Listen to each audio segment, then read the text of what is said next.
Guys, welcome back to my channel. तो guys, आज हम लोग क्लास 8th का subject math book Ratna Sagar आज हम लोग सॉल्व करने वाले हैं। उसका चैप्टर 13 में सॉल्व करने वाले हैं। पूरे बुक को इसी वीडियो में नहीं सॉल्व कर पाएंगे, इसी के लिए हम थोड़े थोड़े पार्ट में हम सॉल्व करने की कोशिश करते हैं। ओके, तो यहाँ पे फ्रेंड्स आज हम लोग चैप्टर नंबर 13 का चैप्टर नंबर 13 का नेम क्या है फ्रेंड्स? परसेंटेज, और कुछ भी नहीं है। परसेंटेज उतना ज़्यादा हार्ड टॉपिक नहीं है, लेकिन यहाँ पे हॉट्स में आपको जितने भी सारे क्वेश्चन दिए गए होंगे वो थोड़ा सा आपको हार्ड लग सकता है, लेकिन आपको घबराने की ज़रूरत नहीं है। जब यहाँ पर शुभम राज है तो आपको घबराने की ज़रूरत है ही नहीं। तो चलिए क्वेश्चन नंबर फर्स्ट आज हम लोग सॉल्व करते हैं। क्वेश्चन नंबर फर्स्ट में क्या कहता है? कोई एक मेन है, मेन नहीं। मेन मतलब क्या होता है? बहुत सारे आदमी। मैन मतलब एक आदमी जो है स्पेंड करता है। स्पेंड मतलब क्या करता है? खर्च करता है।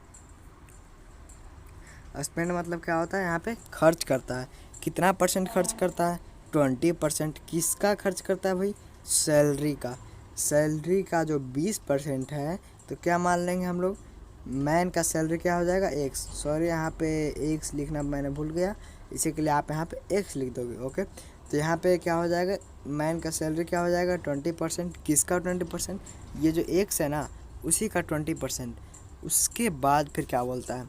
After spending 25%। ये जो है स्पेंड करने के बाद उसके पास 4800 रुपीज़ बचता है। अब देखो यहाँ पे कोई भी क्या समझेगा कि 20% सैलरी से बढ़ा मतलब कि घटा, और उसके बाद फिर पूरा सैलरी में 25% घटा देगा। तो इसको जोड़ के कोई भी कर देगा तो उसके बराबर आ जाएगा 4800। यहाँ पे ये इतना रिमेनिंग आ जाएगा, लेकिन वैसे नहीं करना है। हमें क्या करना है? यहाँ पे आप एक्स लिख लेना फ्रेंड्स, ध्यान से, मैंने भूल गया था।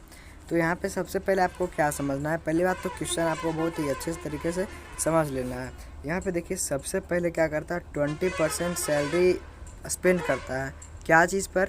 हाउस का रेंट पर। हाउस का रेंट वो रेंट पर रहता है बेसिकली, हाउस का रेंट पर।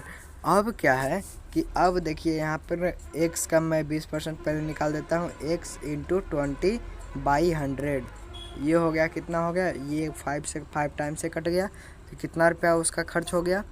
x/5। उसका सैलरी था x, और x/5 रुपीज़ क्या हो गया? रेंट पर ख़त्म हो गया। अब उसके बाद फिर क्या करता है? ये 20% स्पेंड करने के बाद, ध्यान से सुनिएगा, आफ्टर स्पेंडिंग, ये 20% स्पेंड करने के बाद जो रिमाइंडर बचता है, रिमाइंडर कितना बचा? हमने कितना खर्च किया था? x/5 हमने खर्च कर दिया था। यदि हम इसको सब्ट्रैक्ट कर देंगे, किस में से? x से सब्ट्रैक्ट कर देंगे, तो क्या हो जाएगा? 4x/5 हो जाएगा। यहाँ पे आपको ये कलर अच्छा दिख नहीं रहा होगा, इसी के लिए मैं पहले कलर चेंज कर लेता हूँ। 4x बाई क्या हो जाएगा? 4x/5 हो जाएगा। ओके, तो यहाँ पे ये तो रिमेनिंग है। अब इसका बोलता है, इसका 25% जब वो खर्च करता है तब, तो अब इसका हमको 25% निकालना है, ना कि हमें एक्स का निकालोगे यदि आप, तो वो हो जाएगा, क्या हो जाएगा? गलत। अब इसका हमें 25% निकालना है, तो उसका भी मैं निकाल ही देता हूँ। 4x/5 into 25/100। ओके, यहाँ से ये 4 टाइम्स में कट जाएगा, और ये कट जाएगा क्या? 4 ये कट जाएगा, तो क्या हो गया? x/5 भी यहाँ ख़त्म हो गया। यहाँ ख़त्म हो गया कितना? x/5। यहाँ पे मैं क्लीन लिख देता हूँ। ये जो 25% ख़त्म किया, यहाँ पर क्या हो गया? x/5 रुपीज़ यहाँ पे ख़त्म हुआ, और यहाँ पे कितना ख़त्म हुआ था? यहाँ पर भी शायद x/5 ही हुआ था। मैं एक बार चेक कर लेता हूँ। जी हाँ, यहाँ पर भी क्या हुआ था? x/5 रुपीज़ ख़त्म हुआ था, और उसके आगे भी ये देखिए, उसके आगे भी x/5 ही ख़त्म हुआ है। तो यहाँ पे आपको 4x/5 का 20% निकालना है, 25%, ना कि x का 25%। ओके, ये आपको ध्यान में रखना है। अब उसके बाद फिर क्या बोलता है? अब यहाँ पर तो x/5 यहाँ ख़त्म हो गया, और x/5 भी यहाँ ख़त्म हो गया। टोटल कितना ख़त्म हो गया? 2x/5 5 हमारा ख़त्म हो गया। टोटल कितना था x। यदि इसमें से हम सब्ट्रैक्ट कर देंगे तो हमारा कितना आएगा 3x/5 हमारा ये इतना रुपीज़ हमारा बच गया। अब इसमें क्या करेंगे, अब यही जो रिमेनिंग जो मेरे पास सैलरी है वो कितने के बराबर होता है 4800 इज इक्वल टू क्या कर देंगे 4800। यहाँ से आप x का वैल्यू निकाल सकते हो, कैसे वो भी मैं बता देता हूँ। यहाँ पे क्या है 3x/5 इज इक्वल टू 4800। यहाँ पे x का वैल्यू कितना निकलेगा, यहाँ पे ये डिवाइड में है, वहाँ पे कितना जाएगा मल्टीप्लाई में, और ये मल्टीप्लाई में है तो इधर जाएगा कितना होगा, ये हो जाएगा डिवाइड में। यहाँ से कितना कटेगा 1600। ये हमारा क्या हो गया, यहाँ पे थोड़ा सा मैंने कहीं गलती कर दिया है। यहाँ पे देखो, यहाँ पे 3x, ओके, तो 3x इज इक्वल टू क्या हो जाएगा, हाँ मैंने सही किया था। यहाँ पे देखिए x is equal to 4800 into 5/3, यहाँ पर से कट गया कितना आ गया 1600 आ गया। 1600 इंटू 5 इज इक्वल टू क्या हो जाएगा 8000 हो जाएगा। Hence 8000 is his monthly salary. अब हमारा सेकंड नंबर क्वेश्चन में क्या कहता है, a factory workers weekly salary was raised by 6%। अब 6% बढ़ जाता है किसी भी फैक्ट्री वर्कर का वीकली सैलरी। आमतौर पर किसी का भी सैलरी मंथली में होता है, लेकिन यहाँ पे वीकली में दिया गया। ये आपको बहुत अच्छे तरीके से ध्यान देने वाली बात है। और उसके बाद फिर क्या बोलता है, रिवाइज्ड वीकली सैलरी। मतलब क्या, ओरिजिनल सैलरी में नहीं बढ़ना है, ओरिजिनल सैलरी में नहीं बढ़ाना है, जो x प्लस 6% ऑफ x जितना भी आया था उसमें प्लस करेंगे। क्या करेंगे 10% उसमें प्लस करेंगे। अब यहाँ पे 10% किसका प्लस करेंगे भाई, तो 10% उसी का प्लस करेंगे। 10% ऑफ किसका प्लस करेंगे, जो यहाँ पे कितना आएगा x प्लस x इंटू 60/100। हमें यही करना है। ये हमारे ये दोनों कट जाएगा, ये 2 से 3 कट जाएगा, ये 2 से 5 कट जाएगा। मतलब क्या कि यहाँ पे लगभग 8x/5 आना चाहिए। यहाँ पे 8x/5 10% ऑफ 8x/5 आना चाहिए। यहाँ पे मैं एक बार देख लेता हूँ, यहाँ पे शायद 53x/50 आ रहा है, तो उससे हमें कोई दिक्कत वाली बात नहीं होगी। तो यहाँ पे देखिए, यहाँ पे क्या है 6% बढ़ने के बाद हमारा क्या हो जाएगा 53x/50। उसके बाद फिर से 10% बढ़ जाता है, तो 10% बढ़ने के बाद हमारा फिर से सैलरी कितना हो जाता है 583x/500। ये हमारा क्या हो जाता है सैलरी हो जाता है 10% बढ़ने के बाद। पहले से 6% बढ़ा, उसके बाद फिर 6% जितना भी बढ़ा था उसका 10% फिर से बढ़ गया। ठीक है, रिवाइज सैलरी उसे कहते हैं जो बढ़ा हुआ सैलरी है।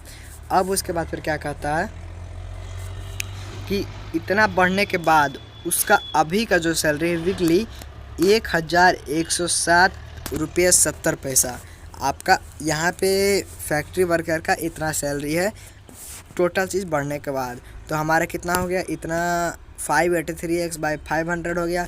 इतना इज इक्वल टू क्या कर देंगे जो हमारे रिमेनिंग सैलरी है।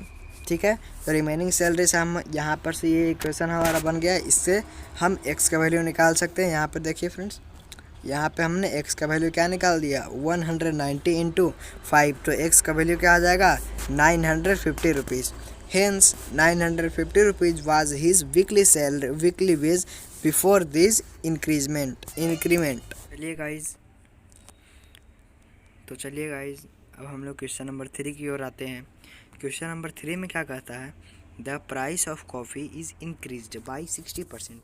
अब यहाँ पर क्या कहा जा रहा है कि जो प्राइस ऑफ कॉफ़ी है, कॉफ़ी का जो प्राइस है वो 60% इंक्रीज हो जाता है। मतलब क्या कि हमें मानना पड़ेगा कि कॉफ़ी का प्राइस कितना था, x भी मान सकते हो या फिर आप 100 भी मांग सकते हो, उसमें कोई दिक्कत वाली बात नहीं होगी। और फिर यहाँ पर अब क्या कहता है, बाय व्हाट परसेंटेज, हमें कितना परसेंटेज चाहिए, शुड अ फैमिली, इस फैमिली को कितना परसेंट चाहिए, क्या चाहिए, should a family decrease the consumption of coffee so that there is no change in the expenditure. मतलब क्या कि जो कॉफ़ी का प्राइस है वो तो 60% बढ़ जाता है, मतलब क्या कि वो 60% जो है जितना प्राइस था उतना प्लस 60% वहाँ पे हो जाता है। अब उसके बाद फिर क्या कहता है हमको, जैसे कि मान लो, मानने की बात है फ्रेंड्स, मैं मानने के लिए आपको कहता हूँ 50 रुपीज़ में मान लो 1 kg कॉफ़ी है। अब ये जो 50 रुपीज़ था ये बढ़ के प्राइस हो गया 60 रुपीज़ का 1 kg अब कॉफ़ी आने लगा। लेकिन यहाँ पर क्वेश्चन में बोला जा रहा है कि नहीं, हमको जो 60 रुपया में जो मिल रहा है 1 kg, हमको उतना नहीं लेना है, हमको 50 रुपया में हमको जितना मिलेगा हम उतने में खुश रहेंगे। ठीक है भाई, 50 रुपया में तुम कितना kg लेगा वही तो हमें निकालना है इसमें। तो हमने सबसे पहले क्या माना, कंजप्शन ऑफ कॉफ़ी, तो हमें पता नहीं, यहाँ पर तो कुछ दिया नहीं गया, तो उसको हमें x मान लेना है। और ओरिजिनल प्राइस आप 100 मान सकते हो या फिर उसको वाइस वर्सा भी कर सकते हो, उसमें कोई प्रॉब्लम नहीं होगी। उसके बाद फिर क्या कहता है, यहाँ पर तो ओरिजिनल प्राइस मान ली 100, तो जब 100 मान लेंगे प्लस 60% ऑफ 100, ओके, तो ये जुट के कितना हो जाएगा 160 रुपीज़। ये मान लो पहले 100 रुपीज़ में 1 kg मिल रहा था, अब वो जो है 160 रुपीज़ में 1 kg मिल रहा है। ठीक है भाई, 160 रुपीज़ में अब 1 kg मिल रहा है। अब देखो x kg, हम 1 kg बोल रहे थे। 100 रुपया में जो हमारा x kg मिल रहा था, अब 160 रुपया में हमें x kg मिल रहा है। लेकिन हमें तो निकालना है 100 इज इक्वल टू वाट, 60 का प्राइस से। ठीक है, तो अब हमें क्या करना पड़ेगा, सबसे पहले हमें 1 रुपया में निकालना पड़ेगा। 1 रुपया में हमें कितना kg मिलेगा, तो 1 रुपया में हमें कितना kg मिलेगा, x/160 kg मिलेगा, हमें इतना kg मिल जाएगा। अब उसके बाद फिर क्या करेंगे हम, 1 रुपया में तो x/160 kg मिल गया। अब उसके बाद फिर क्या करना है, हमें तो 100 रुपया में निकालना है, तो 100 इज इक्वल टू क्या हो जाएगा, x/160 मल्टीप्लाइड बाई 100, ओके। तो ये यहाँ से कट जाएगा। उसी प्रकार से यहाँ पे भी आएगा, देखिए उसी प्रकार से मैंने यहाँ पर भी किया है। 100 is equal to x/60, 160 into 100। ये हमारा जो 100 रुपया में जो 160 रुपया बढ़ के 1 kg मिल रहा था, वो अब 100 रुपया में हमें 10x/16 kg ही मिल रहा।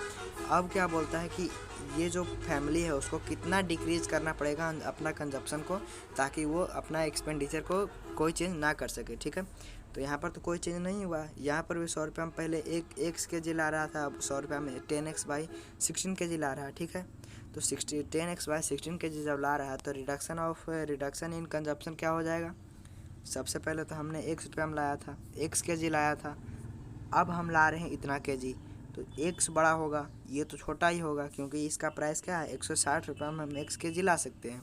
लेकिन उस समय की बात है, उस समय हम 100 रुपया में x kg ला रहे थे, तो इसमें से हम लोग इसमें से घटा देंगे तो आंसर क्या निकल जाएगा, 6x/16।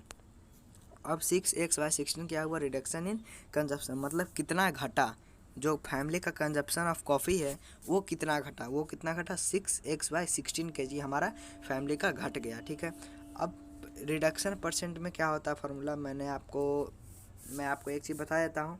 यहाँ पर देखिए loss percent is equal to formula क्या होता है,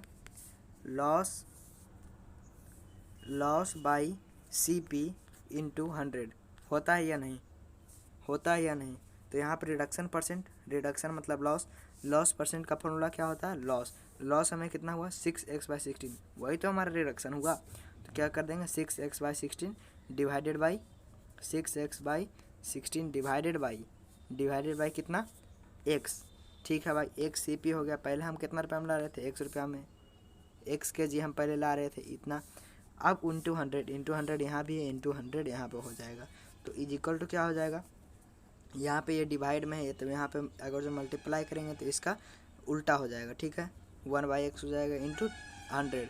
तो जब हम इसे क्रॉस करेंगे तो यहाँ पे क्या आ जाएगा 37.5%। Hence a family should decrease the consumption of coffee by 37.5%। तो फ्रेंड्स, यदि आपको ये वीडियो अच्छा लगा होगा तो प्लीज़ लाइक कर देना, और इस चैनल पे यदि आप नए हो तो प्लीज़ सब्सक्राइब भी कर देना। Thanks for watching this video.